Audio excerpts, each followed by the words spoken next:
Olá para todos, mais uma vez. Então, esta é a parte 24, estamos agora entrando no capítulo 8. Na parte 23, nós vimos que Jacó e Hamor entraram no entendimento sobre o casamento de Diná, com Shalem, e que eles se acertaram. E vimos também que de todos os filhos, Simão e Levi ficaram ainda muito revoltados. Ao longo dessa história tem se mostrado pessoas ambiciosas e perigosas, até. E tem um propósito de ganhar dinheiro demais e até com a venda de escravos, coisa que seu pai, e sua mãe, Lia, nunca fizeram. E sempre trataram bem seus escravos, Mas Simão e Levi parece que não estão de acordo com as práticas, e os conceitos de seus pais. Então, no último parágrafo, antes de entrarmos no capítulo 8, dizia assim: mas eu desconhecia tudo isso. Sabia apenas que queria morrer.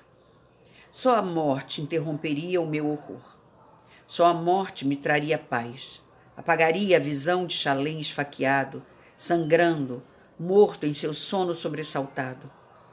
Se ninguém tivesse afrouxado a mordaça quando vomitei, eu teria conseguido. Subindo as colinas, durante todo o caminho de volta para as tendas de Jacó, eu gritava em silêncio. Ah, deuses, céus!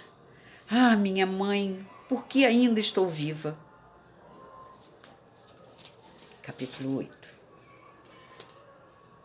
Fui a primeira de quem tiveram notícia. Minha própria mãe avistou-me e gritou quando viu meu corpo ensanguentado. Caiu no chão, ajoelhando-se ao lado da filha assassinada. E as tendas esvaziaram-se para vir saber o motivo da tristeza de Lia. Bilá, porém, desatou os nós que me prendiam e ajudou-me a ficar de pé, enquanto Lia olhava, primeiro horrorizada, depois aliviada e, por fim, aturdida. Estendeu as mãos para mim, mas a expressão de meu rosto a fez parar. Virei-me, decidida a voltar andando para Shechem. Minhas mães carregaram-me em seus braços, e eu estava fraca demais para resistir. Tiraram os cobertores e mantos que me envolviam, escuros e endurecidos com o sangue de Shalem. Banharam-me, untaram meu corpo com óleo e pentearam meu cabelo. Puseram comida em minha boca, mas não comi. Deitaram-me em um cobertor, mas não dormi. Pelo resto daquele dia, ninguém ousou falar comigo e eu não tinha nada a dizer. Quando a noite chegou outra vez, ouvi meus irmãos retornando e os ecos de seu saque. Mulheres gemendo, choro de crianças, animais balindo, carroças rangendo sob o peso dos objetos roubados. Simão e Levi gritavam ordens ásperas. A voz de Jacó não era ouvida em parte alguma. Deveria estar prostrada de pesar. Deveria estar mais do que exausta. O ódio, porém, enrijeceu minhas costas. O percurso aos solavancos montanha acima, amarrada como um animal que vai ser sacrificado, despertou em mim uma fúria que se alimentou de si mesma enquanto estava deitada no cobertor, hirta e vigilante. O rumor das vozes dos meus irmãos me fez levantar e sair para enfrentá-los. Meus olhos fuzilavam. Poderiam ter queimado e consumido todos eles até as cinzas com uma única palavra, um bafejo, um relance. Jacó, Gritei como um animal ferido. Jacó! Berrei, chamando-o pelo nome, como se fosse eu o pai e ele o filho rebelde. Jacó surgiu de sua tenda, trêmulo. Mais tarde, alegou que não sabia o que haviam feito em seu nome. Acusou Simão e Levi, voltando-se contra ele. Quando estava diante de mim, porém, vi a verdade em seus olhos perturbados. Vi sua culpa antes que ele tivesse tempo de negá-la. Jacó, seus filhos cometeram assassinato, disse eu com uma voz que não reconhecia como minha. Você mentiu e foi conivente, e seus filhos assassinaram homens de bem, massacrando-os por causa da fraqueza que você demonstrou. Você despojou corpos de defuntos e saqueou seus túmulos, e por isso suas sombras vão persegui-lo para sempre. Você e seus filhos produziram uma geração de viúvas e órfãos que nunca os perdoarão. Jacó, chamei e minha voz ecoou como um trovão. Jacó, e minha voz sibilou como a da serpente que se livra da própria pele e continua viva. Jacó, o rei, e a lua desapareceu. Enquanto viver, Jacó jamais experimentará a paz outra vez. Perderá tudo o que preza e repudiará aqueles a quem deveria abraçar. Nunca mais terá descanso e suas preces não encontrarão o favor do Deus de seus pais. Jacó sabe que minhas palavras são verdadeiras. Olhe para mim, pois estou vestida com o sangue dos homens de bem de Chexém. O sangue deles mancha suas mãos e sua cabeça, e você nunca mais ficará limpo. Você é impuro e maldito. Falei, cuspindo no rosto do homem que havia sido meu pai. Virei-lhe as costas e ele morreu para mim. Amaldiçoei-os todos, com o cheiro do sangue de meu pai ainda em minhas narinas, de meu marido ainda em minhas narinas. Chamei cada um pelo nome e clamei pelos poderes de todos os deuses e de todas as deusas, de todos os demônios e tormentas para destruí-los e devorá-los. Os filhos de minha mãe Lia e o filho de minha mãe Raquel e os filhos de minha mãe Zilpá e o filho de minha mãe Bilá. O sangue de Chalém estava entranhado sob minhas unhas e não havia piedade em meu coração por nenhum deles. Os filhos de Jacó são víboras. Falei para meus irmãos amedrontados. São podres como vermes que se alimentam de carniça. Os filhos de Jacó sofrerão todos, cada um por sua vez, e seu sofrimento atormentará seu pai.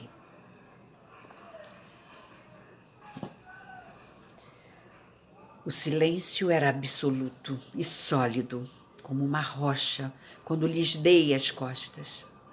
Descalça, vestindo apenas uma túnica, afastei-me de meus irmãos, de meu pai e de tudo aquilo que a vida havia sido meu lar. Afastei-me também do amor, pois nunca mais veria minha imagem refletida nos olhos de minhas mães. Mas não poderia viver no meio deles.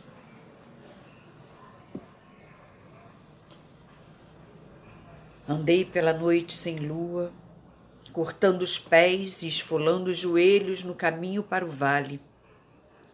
Mas não parei até chegar aos portões de Chexém. Tinha uma visão que me impelia. Sepultaria meu marido e seria sepultada com ele.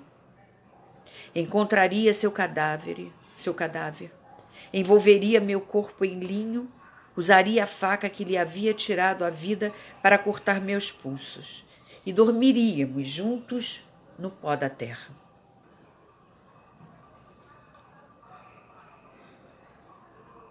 Passaríamos a eternidade no tranquilo, triste e cinzento mundo dos mortos, comendo o pó da terra, contemplando com olhos feitos de pó o falso mundo dos vivos. Não pensava em mais nada. Estava sozinha e vazia. Eu era um túmulo, esperando ser preenchido com a paz da morte. Andei até cair de joelhos diante do imenso portão da cidade, incapaz de seguir adiante. Se Rubem tivesse me encontrado e levado de volta, minha vida teria terminado. Poderia ter seguido e chorado por mais alguns anos, meio louca, acabando meus dias na porta da esposa menos importante de um irmão qualquer. Mas minha vida estaria terminada. Se Rubem tivesse me encontrado, Simão e Levi certamente teriam matado meu filho, abandonando-o ao relento para que os chacais o dilacerassem. Teriam me vendido como escrava, junto com José.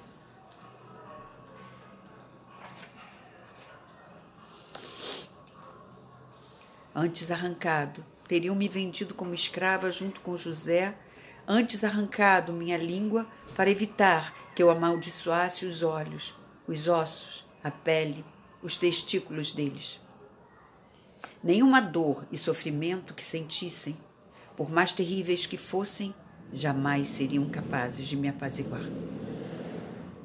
Nem me teria abrandado o fato de Jacó acovardar-se e adotar um novo nome, Israel, para que as pessoas não se recordassem dele como carniceiro de Chechem.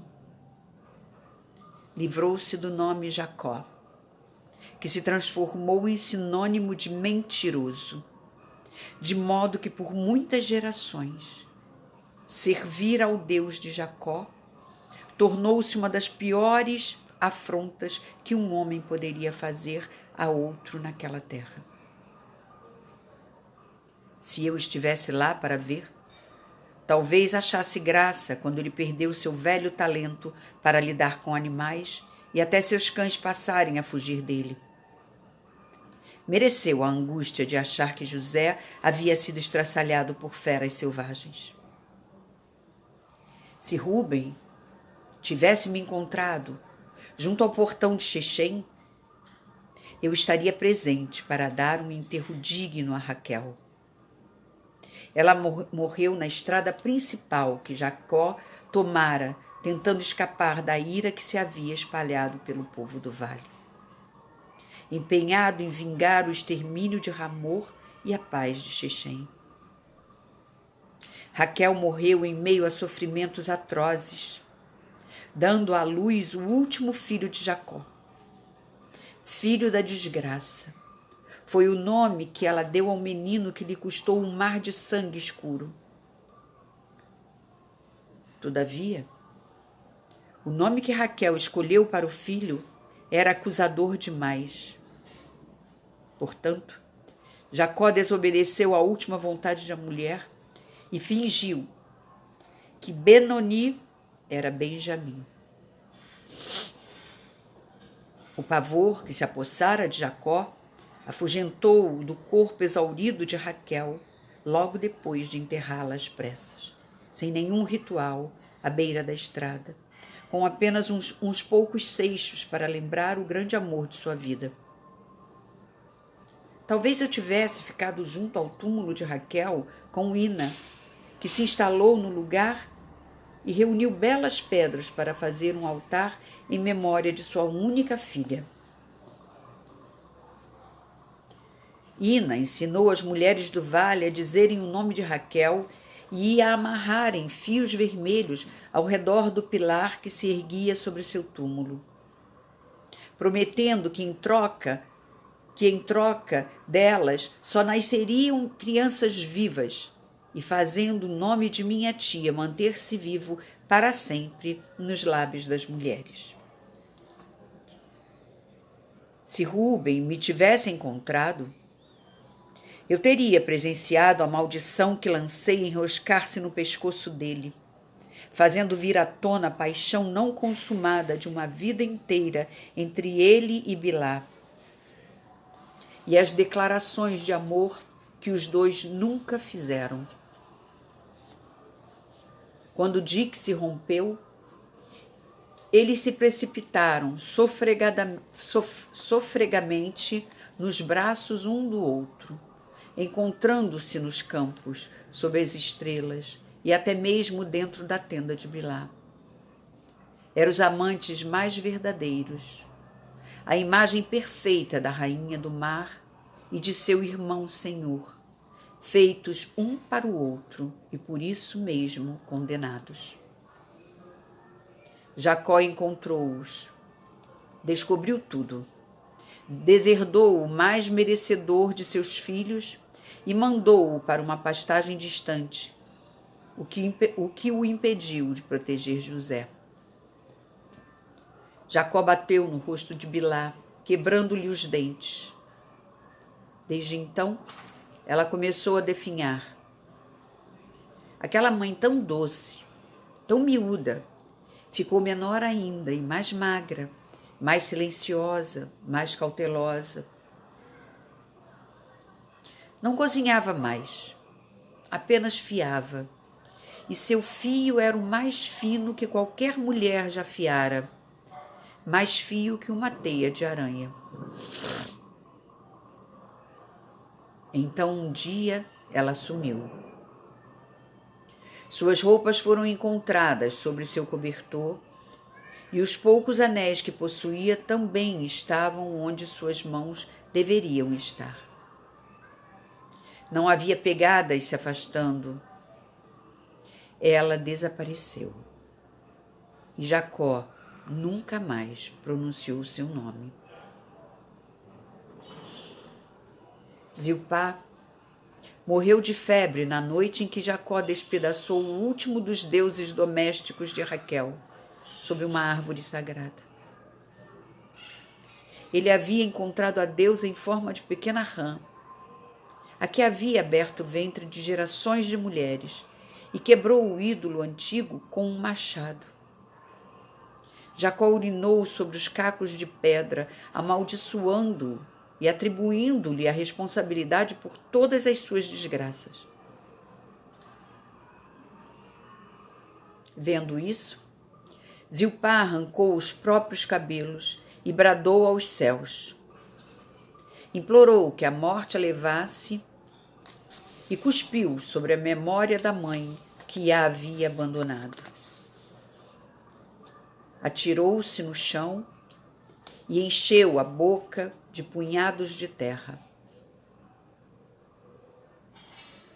Foram necessários 3 homens para amarrá-la e evitar que se machucasse.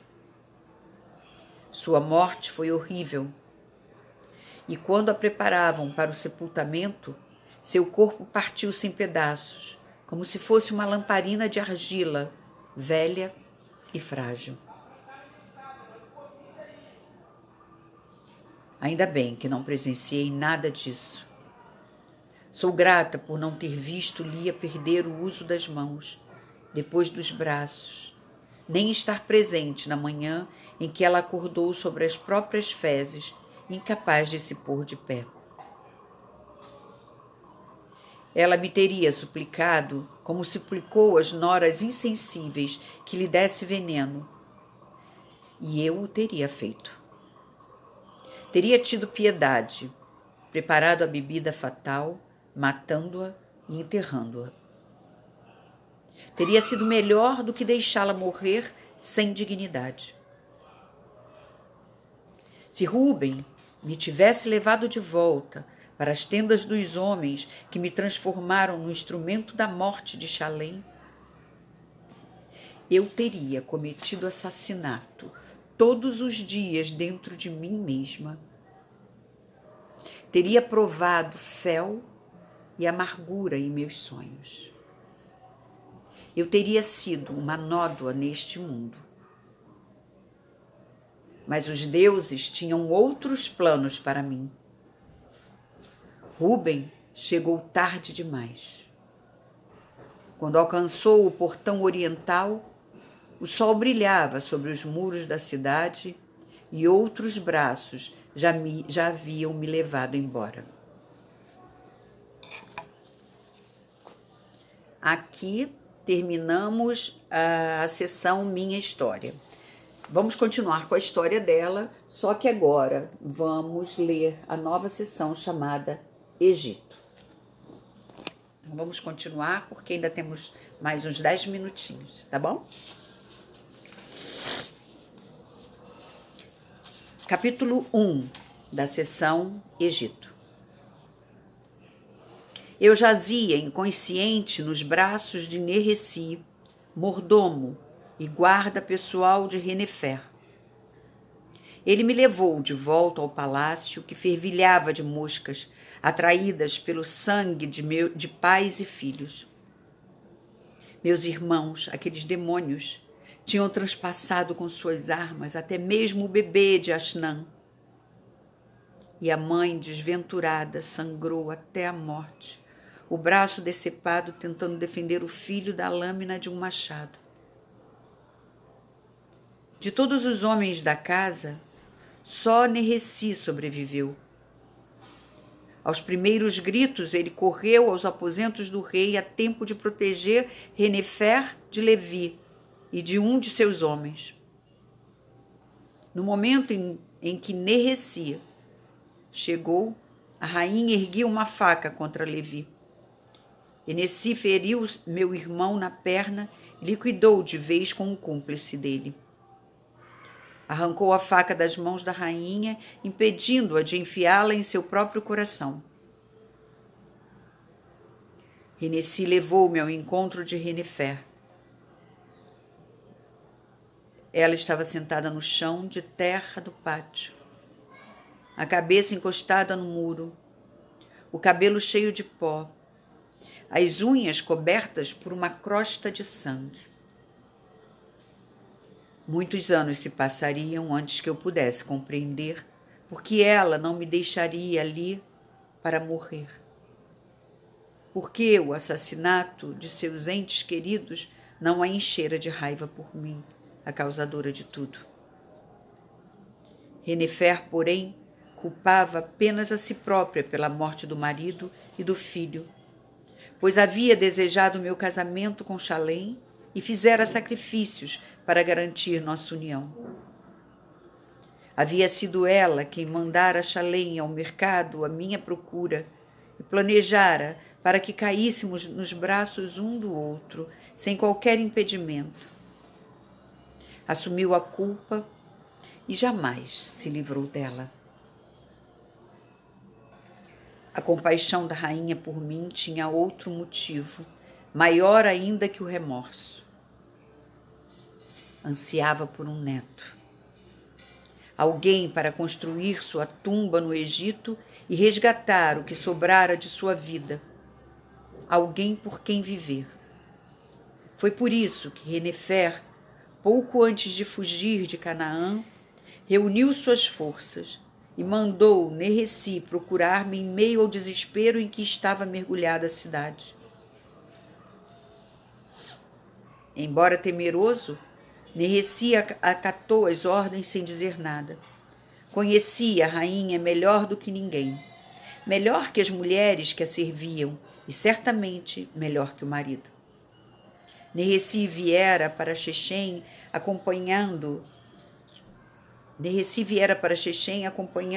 Renefer, então uma noiva jovem e assustada. Quando afinal me encontrou, ele ainda ponderou se deveria aumentar o sofrimento de sua senhora, levando para ela mais um motivo de tristeza. Eu parecia um cadáver em seus braços. Quando me mexi, foi para gritar e enfiar as unhas em meu próprio pescoço até tirar sangue. Foi preciso amarrar minhas mãos e tapar minha boca para sairmos despercebidos da cidade no escuro da noite. Renefer e Nereci desenterraram vasos cheios de ouro e prata, e fugiram, levando-me junto com eles para o porto em Jopa, onde contrataram um barco cretense que nos levaria até o Egito. Durante a viagem, uma tempestade violenta rasgou as velas e por pouco não virou o barco.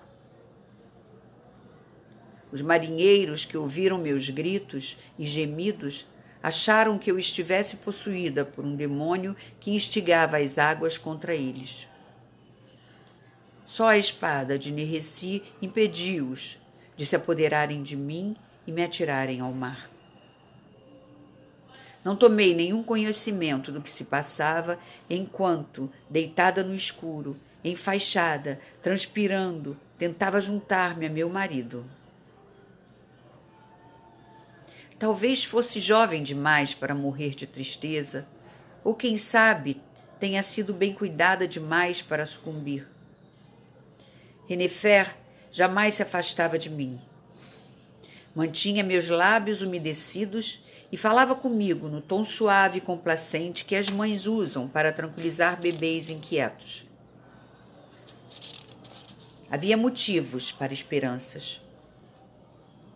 Uma nova lua chegou enquanto eu estava mergulhada em minha própria escuridão, e nenhuma gota de sangue manchou as cobertas entre minhas pernas. Minha barriga estava macia, meus seios estavam quentes, e meu hálito recendia a cevada. Com o passar dos dias, meu sono tornou-se menos febril. Engolia sofregamente os caldos que Renefer me servia, e calada, apertava seus dedos em sinal de gratidão. No dia do desembarque, minha sogra aproximou-se de mim, colocou os dedos com firmeza sobre os meus lábios e falou com uma determinação que nada tinha a ver com a minha saúde. Estamos de volta à terra de meus pais. Ouça o que eu tenho a dizer e obedeça. Na presença de meu irmão e da mulher dele, vou chamá-la de filha. Direi que você trabalhava em minha casa e que meu filho a tomou uma virgem com o meu consentimento. Vou explicar que você me ajudou a fugir dos bárbaros. Será minha nora e eu serei sua senhora. Serei eu quem vai ampará-la no parto de seu filho, e ele será um príncipe do Egito. Seus olhos procuraram os meus para certificar-se de que eu compreendera. Ela era boa e eu a amava. Pressentia algo de errado, porém. Não conseguia definir o medo que se apoderava de mim enquanto ela falava. Mais tarde, dei-me conta de que minha nova mãe não mencionara a seu filho, meu marido, nem falara do assassinato dele, nem de meus irmãos e de sua traição. Nunca choramos ou guardamos luto pela morte de Chalém. Nem ela me disse onde meu amado fora sepultado. O horror permanecia impronunciável e minha dor ficaria selada em meus lábios. Nossa história comum jamais seria revivida com palavras. E daí em diante, eu estaria comprometida com o vazio da história contada por ela. Quando cheguei ao Egito, estava grávida e era viúva. Vestia linho branco como uma egípcia. E, embora não fosse mais solteira, estava com a cabeça descoberta, como as outras mulheres da terra. Carregava um cesto pequeno para Renefer, mas não trouxera nada de meu, nem mesmo um pedaço de lã tecido pelas minhas mães, nem o consolo das lembranças. Então, ficamos aqui hoje, né? Hoje é um domingo, dia 3 de maio de 2020. O tempo tá chuvoso, mas não tá frio. Então vamos agasalhar os nossos corações, acolhê-los, não é mesmo? Acabamos de ver nesse trecho da história, nessa parte e até na parte anterior, que o mal existe. Mas a vida também é bonita. E a gente precisa abrir os olhos para ver e tirar dela o melhor que a gente pode. Então, fiquem bem, um grande e afetuoso abraço. Até mais ver.